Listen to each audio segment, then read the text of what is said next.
Hello friends, நான் வந்துட்டேன். ரஷ்யாவில் ஃப்ரைடே ஈவினிங் வந்துட்டு ஒரு மிகப்பெரிய ஒரு தாக்குதல் ஒன்று நடந்திருக்கு. அதுவுமே centre of the city Moscow, ரஷ்யாவோட centre of the city Moscow. So அந்த மாஸ்கோவில் ஒரு முக்கியமான ஒரு ஆடிட்டோரியமில் ஒரு ஃபங்க்ஷன் ஒன்று நடந்துகிட்டு இருக்கிற நேரத்தில், அந்த ஃபங்க்ஷன் போய்கிட்டே இருக்கிற நேரத்தில் ஒரு 4 பேர் அந்த ஆடிட்டோரியம்லேருந்து எழுந்து கையில் வச்சிருக்கிற துப்பாக்கியில பொதுமக்களை போட்டு சுட்டு இருக்காங்க. இதுல கிட்டத்தட்ட 125 பேர் இறந்திருப்பாங்க, நூற்றுக்கணக்கான மக்கள் இதுல படுகாயம் அடைஞ்சிருப்பாங்க அப்படின்ற ஒரு விஷயம் சொல்றாங்க. அது தொடர்ந்து ஒரு கட்டத்துக்கு மேல துப்பாக்கியினால வந்துட்டு இந்த மக்களை கொல்ல முடியல அப்படின்றத சொல்லி இவங்களை இன்னும் ஈஸியா கொல்லணும் அப்படின்றதுக்காக வெடிகுண்டுகளை எரிஞ்சு எங்கெங்கெல்லாம் துப்பாக்கியோட புல்லட் படலையோ அங்க எல்லாமே வெடிகுண்டுகளை எரிஞ்சு அங்க வெடிக்க வச்சு இன்னும் இருக்கிற மக்களை வந்துட்டு கொண்டுகிட்டு இருந்திருக்காங்க.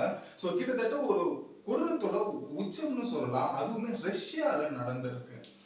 இது யார் பண்ணது அப்படின்றது கண்ணுமிக்கிற நேரத்துல அந்த 4 பேருமே எஸ்கேப் ஆயிட்டாங்க. இது எப்போ நடந்ததுன்னா ஃப்ரைடே ஈவினிங் நடந்தது. நேற்று ஃபுல்லாவே உலகம் முழுக்க இந்த ரஷ்யா பத்தியான இந்த டாக் தான் போய்கிட்டு இருக்கு. யார் இந்த தீவிரவாதிகள் அப்படின்ற ஒரு விஷயம் போய்கிட்டே இருக்கிற நேரத்துல திடீர்னு இந்த உலகத்துக்கு ஒரு அனௌன்ஸ்மெண்ட் வருது. என்ன அப்படின்னாக்கா, இந்த தாக்குதலை நான் தாங்க பண்ணேன் அப்படின்னு சொல்லி ISIS அப்படின்ற ஒரு அமைப்பு வந்துட்டு அவங்க செஞ்ச தப்பை ஒத்துக்கிட்டாங்க. என்ன ஒரு திமிருன்னு பாருங்க, என்ன ஒரு கான்பிடன்ட் பாருங்க. இவனுங்களே டெரரிஸ்ட் அட்டாக் பண்ணி அதுக்கப்புறமா அவங்க தப்பிச்சதுக்கு அப்புறமா திடீர்னு ஒரு அனௌன்ஸ்மெண்ட், அந்த தாக்குதலுக்கு நான் தாங்க காரணம் அப்படின்ற மாதிரி சொல்ற அளவுக்கு அவனுக்கு ஒரு தைரியம் வந்திருக்குன்னா அவனை என்ன பண்ணலாம்?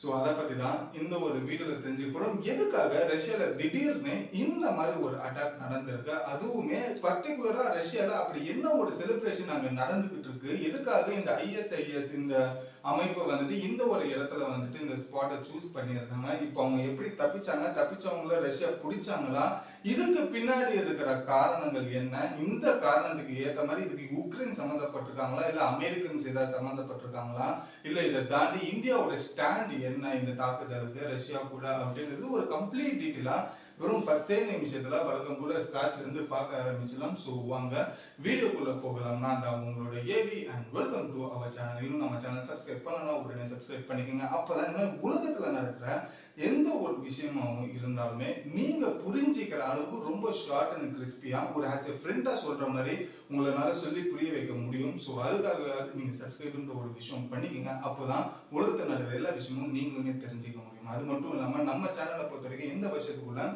1000 சப்ஸ்கிரைபர் ரீச் பண்ணுறது தான் நம்மளோட கோல். ஸோ ஆல்மோஸ்ட் 700 நெருக்கிட்டு இருக்கோம். இன்னும் ஒரு 300 சப்ஸ்கிரைபர் தான். ஸோ அதுக்கு உங்களோட சப்போர்ட் கொடுத்தீங்கன்னா இன்னும் அடுத்தடுத்த ஒரு ஸ்டெப்புக்குன்றது என்னால் இன்னும் பெஸ்ட்டாக உங்ககிட்ட வந்துட்டு கோஆர்டினேட் பண்ணி நடக்கிற எல்லா விஷயத்தையுமே ஈஸியாக உங்ககிட்ட புரிய வைக்க முடியும் அப்படின்றது நான் நம்புறேன். ஸோ ஃபர்ஸ்ட்ல இருந்து எங்கேருந்து ஆரம்பிக்கலாம் அப்படின்னு பார்த்தீங்கன்னா ரஷ்யால இருந்து ரஷ்யாவோட எலெக்ஷன் பற்றி பார்க்கலாம். ஸோ இந்த ரஷ்யாவோட எலெக்ஷன்ல வந்துட்டு இப்போ ஆப்வியஸ்லி யார் ஜெயிச்சதுன்னு பார்த்தீங்கன்னா எல்லாருக்குமே தெரிஞ்சது தான் புட்டின் அவர்கள் தான். ஸோ கிட்டத்தட்ட அவர் வந்துட்டு 4 வாட்டி அவர் ஆட்சி அமைஞ்ச 20 வருஷம் ஆண்டு இருந்தாரு. இப்போ 5வது வாட்டி அவர் பிரசிடென்டா இருந்திருக்காரு. ஸோ கிட்டத்தட்ட ஒரு 25 வருஷம் ரஷ்யாவுக்கு அவர் தான் பிரசிடென்டா இருக்காரு. ஸோ அவர் வந்துட்டு இப்போதான் எலெக்ஷன் போன வாரம் முடிஞ்சது. ஸோ போன வாரம் முடிஞ்சு அதோட விஷயங்கள் எல்லாமே நடந்துகிட்டு இருக்கிற நேரத்துல தான் யாருமே எதிர்பார்க்காத அளவுக்கு ஃப்ரைடே ஈவினிங் முந்தா நேற்று ஈவினிங் வந்துட்டு இந்த அளவுக்கு ஒரு தாக்குதல் நடந்திருக்கு. சரி, இந்த ஒரு விஷயம் ரஷ்யாவுக்கு வந்துட்டு ஆல்ரெடியே வந்துட்டு ஒரு நாடு வார்ன் பண்ணியிருக்கு. இதுல அதுதான் ரொம்பவே கவனிக்கக்கூடிய ஒரு விஷயம். அந்த நாடு யார் அப்படின்னு பாத்தீங்கன்னா வேற யாரும் இல்ல, அமெரிக்கா.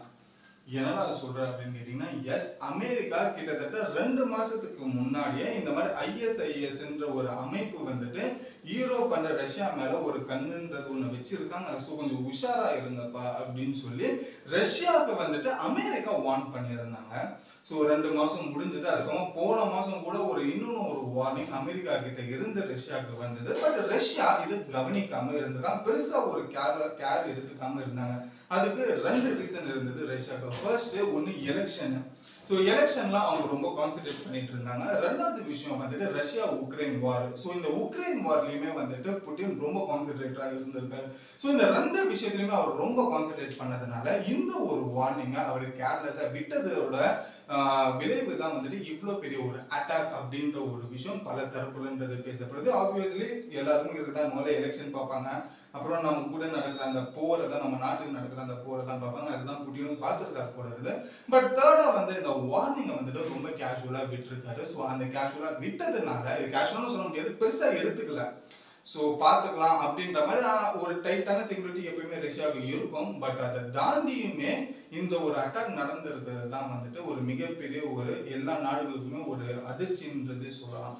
சரி, இது ஆக்சுவலி ஃப்ரைடே ஈவினிங் என்ன நடக்க இருந்தது அப்படின்னு பார்த்தீங்கன்னா, ஃப்ரைடே ஈவினிங் அந்த ஒரு ஆடிட்டோரியம், கிரிகோஸ் அப்படின்ற ஒரு ஆடிட்டோரியம், கிரிகோஸ் சிட்டி ஹால் அப்படின்ற ஒரு ஆடிட்டோரியம் வந்துட்டு மாஸ்கோல இருந்துகிட்டு இருக்கு. மாஸ்கோ அப்படின்றது ரஷ்யாவோட ஒரு தலைநகரம். எப்படி வந்துட்டு இந்தியாவுக்கு வந்துட்டு மும்பை இருக்கோ, தமிழ்நாட்டுக்கு எப்படி சென்னை இருக்கோ, சென்னைக்கு எப்படி ஒரு main of the city Broadway பாரிஸ்ன்னு இருக்கும், அந்த மாதிரி ரஷ்யாவுக்கு மாஸ்கோன்றது ஒரு முக்கியமான ஒரு இடம். அந்த மாஸ்கோல இருக்கிற இந்த கிராக்கோஸ் சிட்டி ஹால் அப்படின்ற ஒரு ஆடிட்டோரியம் ரொம்ப ஒரு பிரபலமான ஒரு ஆடிட்டோரியம். இங்க தான் எல்லா ஈவெண்ட்டுமே நடப்பாங்க. ஸோ ஈவினிங் அன்னைக்கு, ஃப்ரைடே ஈவினிங் அன்னைக்கு இங்க ஒரு ஈவெண்ட்ன்றது நடக்க இருந்தது. ஸோ அந்த ஈவினிங்ல ஒரு மிகப்பெரிய ரஷ்யால ஃபேமஸான ஒரு பேண்ட் ஒன்று இருக்காங்க, மியூசிக் பேண்டு. ஸோ அந்த மியூசிக் பேண்டுமே அங்கதான் வந்துட்டு இது பண்றாங்க, ஃபங்க்ஷன் ஒன்று நடத்துறாங்க. ஸோ அது கூடவே வந்துட்டு குழந்தைங்களோட டான்ஸ் நிகழ்ச்சி, ஓகேங்களா, நடன நிகழ்ச்சியுமே அங்க நடக்க போகுது. அப்படின்றதுனால வந்துட்டு அங்க ஃபேமிலி இதுவுமே ஆடியன்ஸும் இருப்பாங்க, அதே போல யங்ஸ்டர்ஸ் ஆடியன்ஸுமே அந்த டைம்ல இருப்பாங்க. அப்படின்றது தான் இந்த ISIS அப்படின்ற ஒரு அமைப்போட டார்கெட்டா இருந்திருக்கு. இந்த கிரிகோஸ் சிட்டி ஹால்ல வந்துட்டு ஃப்ரைடே ஈவினிங் ஆகுது. ஸோ எல்லாருமே கூடி அந்த ஒரு ஃபங்க்ஷன் ஸ்டார்ட் ஆகுற நேரத்துல ஒரு 4 பேர் வந்துட்டு ஒரு அட்வர்டைஸ்மெண்ட் போர்டு ஒன்று எடுத்துட்டு வந்திருந்தாங்க. அட்வர்டைஸ்மெண்ட் போர்டு எடுத்துட்டு அந்த சென்டர் ஆஃப் த என்ட்ரன்ஸ் அப்படின்றது ஒரு கிட்டத்தட்ட 4 பேர் செக்யூரிட்டியா இருந்திருக்காங்க. அந்த வழி மட்டும்தான் அந்த ஹால்குள்ள போக முடியும். ஸோ ஒரு சென்டர் ஆஃப் என்ட்ரன்ஸ்னு சொல்லலாம். அந்த என்ட்ரன்ஸ்ல ஒரு 4 பேர் ஒரு மிகப்பெரிய ஒரு அட்வர்டைஸ்மெண்ட் போர்டை எடுத்துட்டு வருது. ரொம்ப தூரத்துல இருந்து இந்த செக்யூரிட்டி பார்த்துருக்காங்க. அதுக்கப்புறமா அவங்க சின்ன பாவாடெல்லாம் காமிச்சிருக்காங்க, ரொம்ப வெயிட்டா இருக்கு, கொஞ்சம் வலி விடுங்க, உள்ள எடுத்துட்டு போய் வைக்கணுன்ற மாதிரி சில ஆக்டிங் ஏதோ பண்ணியிருக்காங்க அந்த என்ட்ரன்ஸ்லயே. ஸோ இதை நம்பி என்ன பண்ணிருக்காங்கன்னா, செக்யூரிட்டி ப்ராப்பரா செக் பண்ணாம அவங்கள வந்துட்டு உள்ள விட்டுட்டு இருக்காங்க. 4 பேர் அந்த போர்டை தூக்கிட்டு வர வேலை செய்யற ஆட்கள் மாதிரி இந்த 4 பேர் வந்திருக்காங்க. ஸோ இவங்களோட வெப்பன்ஸ் எங்க இருந்தது அப்படின்னு பாத்தீங்கன்னா, அந்த ஒரு அட்வர்டைஸ்மெண்ட் போர்டுக்குள்ள இவங்களோட வெப்பன்ஸை போட்டு வச்சிருந்தாங்க பொழுது. ஸோ அதுக்கப்புறம் என்ட்ரன்ஸுமே ஆயிட்டாங்க. அந்த போர்டு ஒரு இடத்துல வச்சதுக்கு அப்புறமா ஒரு கட்டத்துக்கு மேல எல்லா ஆடிட்டோரியம் எல்லாருமே வந்ததுக்கு அப்புறமா க்ளோஸ் பண்ணுவாங்க இல்லையா. ஸோ அந்த டைம்ல என்ன பண்ணிருக்காங்கன்னா, இந்த 4 பேர் அந்த நேம் போர்டுல இருக்கிற துப்பாக்கியில 4 பேர் எடுத்து ஃபர்ஸ்ட்ல இருக்கிற கிரவுண்ட் ஃப்ளோர்ல இருக்கிற எல்லா மக்களுமே சட சட சட சட சடன்ட்டு வந்துட்டு கிட்டத்தட்ட சவுண்ட் வந்துகிட்டு இருக்கு, புல்லட் சவுண்ட் வந்துகிட்டே இருக்கு, 100கணக்கான புல்லட் சவுண்ட் வந்துகிட்டே இருக்கு. அது கிட்டத்தட்ட நிறைய பேர் அந்த ஸ்பாட்லயே வித்தின் அந்த 5 மினிட்ஸ்ல இறந்துமே போயிட்டாங்க புல்லட்டை பட்டு. அதுக்கப்புறமா மீதி சுதாரிச்ச சில பேர் வந்துட்டு அந்த சீட்டுக்கு அடியில போயிட்டு ஒளிஞ்சுக்கிட்டாங்க. பட் அந்த புல்லட்ஸ் அப்ப கூட அந்த சீட்டை தொலைச்சிட்டு மனிதர்கள் மேல போயிட்டு பட ஆரம்பிக்குது. ஸோ அதுலயுமே வந்துட்டு நிறைய பேர் இறக்க ஆரம்பிச்சாங்க. அதுக்கப்புறமா இந்த பதட்டத்துல வந்துட்டு எல்லாருமே என்ட்ரன்ஸ் வெளியே தப்பிக்கிறதுக்காக போனாங்க. ஸோ அங்க இருந்த ஒரு 2 பேர் வந்துட்டு யாரெல்லாம் தப்பிக்கிறாங்களோ அவங்களோட கோல் எல்லாமே அந்த என்ட்ரன்ஸ் வழியா யார் இருக்கிறோம் அவங்களை எல்லாத்தையுமே சுட்டு தரணும் அப்படின்றது அவங்களோட டிராஜடிக்கா இருந்திருக்கு. எப்படின்னா, அவங்க சுட ஆரம்பிக்கும் போது எல்லாரும் வெளியே எக்ஸிட் ஆக ஆரம்பிக்கும் போது எக்ஸிட்ல 2-3 பேர் நின்று மக்களை சுட்டா திரும்பியும் அவங்க வந்துட்டு உள்ள வந்துருவாங்க, சென்டர் ஆஃப் த ஆடிட்டோரியம் நடுவுல வந்துருவாங்க. ஸோ அவங்க இன்னும் நமக்கு வாட்டமா இருக்கும்போது மீதி பேர் வந்துட்டு மக்களை சுட்டு கொண்டுடலாம் அப்படின்றதுதான் ஒரு விஷயமா இருந்தது. ஒரு கட்டத்துக்கு மேல எல்லாருமே வந்துட்டு கன்னை வச்சு சுட்டுட்டு இருக்கிற நேரத்துல கன்னை தாண்டி அதுக்கப்புறமா இன்னும் நிறைய பேர் வந்துட்டு டாப் ஆஃப் த ஃப்ளோர் ஆடிட்டோரியம்ல இருந்திருக்காங்க. அவங்களையுமே வந்துட்டு நம்ம கொல்லணும், அது வரைக்கும் நம்ம புல்லட் எல்லாம் எடுத்துட்டு சுட முடியாதுன்னு சொல்லிட்டு அவங்க கையில இருக்கிற பாம்பை எடுத்து வீசி இருக்காங்க. அந்த பாம்பை வெடிச்ச அந்த சத்தத்துல மேல இருக்கிற சீலிங் எரிஞ்சு அதுக்கப்புறம் அந்த சீலிங்கோடவே அப்படியே வந்துட்டு அந்த கீழே இருக்கிற ஆடிட்டோரியம் மேல அந்த சீலிங் அப்படியே விழுந்து கிட்டத்தட்ட அந்த ஒரு கிரிகோஸ் சிட்டி ஹால் அப்படின்ற ஒரு விஷயம் வந்துட்டு ஆடிட்டோரியம் பத்தி எரிய ஆரம்பிச்சது. இந்த ஒரு விஷயம் கிட்டத்தட்ட ஒரு 15 நிமிஷம் 20 நிமிஷம் அங்க நடந்ததுன்னு சொல்றாங்க. ஸோ அந்த 20 நிமிஷத்துல புகை மூட்டம், அதுக்கப்புறமா நெருப்பு, அது இதுன்றது மக்கள் எல்லாமே செதறி இறந்து இருந்தாங்க. இது எல்லாமே நடக்கிற கேப்ல அந்த 4 பேர் காணாம போயிட்டாங்க. அந்த காணாம போனதுக்கு அப்புறமா திடீர்னு இந்த உலகத்துக்கு ஒரு அனௌன்ஸ்மெண்ட் இருந்தது, இந்த ஒரு தாக்குதலுக்கு நாங்க தான் பொறுப்பு அப்படின்னு சொல்லி ISIS அப்படின்ற ஒரு அமைப்பு வந்துட்டு திடீர்னு ஒரு அனௌன்ஸ்மெண்ட் கொடுத்துருக்காங்க. அந்த ISIS அமைப்பு தான் இதுல பண்ணாங்களா அப்படின்னு கேட்டீங்கன்னா இல்ல. அந்த ISIS அமைப்புக்கு கீழே இன்னொன்னு ஒரு சப் அமைப்பு ஒண்ணு இருக்கு, அதுதான் ISIS கே அப்படின்றது ஒரு விஷயம். இந்த ISIS-K அப்படின்றது எந்த ஒரு அமைப்பு அப்படின்னு பார்த்தீங்கன்னா இங்க ஆப்கான் சைடுல ஈஸ்ட் ஆப்கான் சைடுல கண்ட்ரோல் பண்ற ஒரு அமைப்பு. ஸோ கிட்டத்தட்ட 2014 வந்துட்டு அமெரிக்கன்ஸ் ஆப்கானை விட்டு வெளியில போகும்போது இவங்க வந்துட்டு ஓவரால் ரொம்ப சீக்கிரத்துல டேக் ஓவர் பண்ண ஒரு மிகப்பெரிய ஒரு பவர்ஃபுல்லான ISIS-K அப்படின்ற ஒரு அமைப்பு இருந்திருக்காங்க. ஸோ இவங்க ஈஸ்ட் ஆப்கானை வந்துட்டு இவங்க தான் கண்ட்ரோல் பண்ணிட்டு இருக்காங்க. இவங்களோட முக்கியமான எதிரி யாருன்னு பார்த்தீங்கன்னா ஃபர்ஸ்ட் அமெரிக்கா, செகண்ட் வந்துட்டு ரஷ்யா தான். பட் அமெரிக்காவை கூட இவங்க மன்னிச்சுவாங்க, பட் ரஷ்யாவை வந்துட்டு அந்த அளவுக்கு மன்னிக்க மாட்டாங்க அப்படின்ற ஒரு கொள்கையோட இருக்கிறவங்க தான். ஸோ அந்த ஒரு வெறியில தான் இவ்வளோ பெரிய ஒரு விஷயங்கள் நடக்க ஆரம்பிக்குது அப்படின்ற ஒரு விஷயம் சொல்றாங்க. ஸோ இப்போதைக்கு என்னென்ன விஷயங்கள் நடந்துச்சு, அந்த 4 பேர் தப்பிச்சிருக்காங்க. பட் இந்த 4 பேர் கூடவே இப்போ ரஷ்யா வந்துட்டு என்ன கண்டுபிடிச்சிருக்காங்கன்னா மொத்தம் 11 பேர் ரஷ்யாக்குள்ளேயே இருக்கிறவங்க வந்துட்டு கொஞ்சம் சில பேர் ஹெல்ப் பண்ணியிருக்காங்க அப்படின்ற ஒரு விஷயம் கண்டுபிடிச்சு அந்த 11 பேருமே அரெஸ்ட் பண்ணியிருக்காங்க.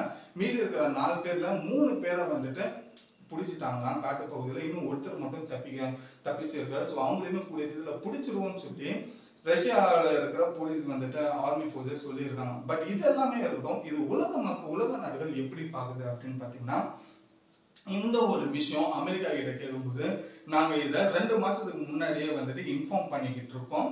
இந்த ஒரு இன்ஃபார்ம் பண்ணும்போது வந்துட்டு ரஷ்யா பெருசா எடுத்துக்கல. பட் இந்த மாதிரி ஒரு தாக்குதல் நடக்குது அப்படின்றத நாங்க சொன்னோம். பட் இருந்தாலுமே அவங்க பெருசா எடுத்துக்கல. அவங்க இன்கேஸ் ஏதாவது ஒரு இனிஷியலா ஒரு ஸ்டேஜ் எடுத்திருந்தாங்கன்னா இவ்வளவு பெரிய ஒரு தாக்குதல் நடந்து இருக்காது அப்படின்னு சொல்லி அமெரிக்கா சைட்ல இருந்து சொல்றாங்க. ஸோ ஆப்வியஸ்லி வந்துட்டு இப்போ ரஷ்யா என்ன பண்றாங்கன்னா அடுத்தது யுக்ரைனை வந்துட்டு பார்க்க ஆரம்பிக்கிறாங்க. நீ தான் ஏதாச்சும் பண்ணியாடா அப்படின்னு சொல்லி. ஏன்னா ஆல்ரெடி உக்ரைனும் ரஷ்யாவும் ஒரு போர் போய்கிட்டு இருக்கு.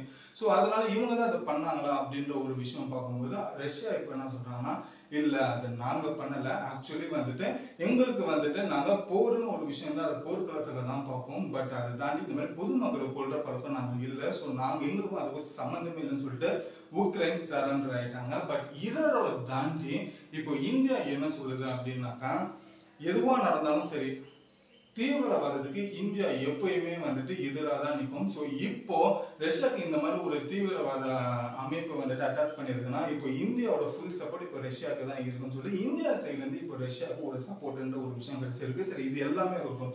பாதிக்கப்பட்ட இப்போ ரஷ்யாவோட அதிபரான புட்டின் இப்போதான் வந்திருக்காரு. அவரோட ஸ்டாண்ட் இப்போ என்ன அப்படின்றது பார்த்தீங்கன்னா அவர் சைட்ல இருந்து சொல்லணும்னாலும் அந்த அவர் மூலியமா இருக்கிற ஒரு அனௌன்ஸ்மெண்ட் என்ன வருது அப்படின்னாக்கா எங்க மேல அவங்க கை வச்சிட்டாங்க.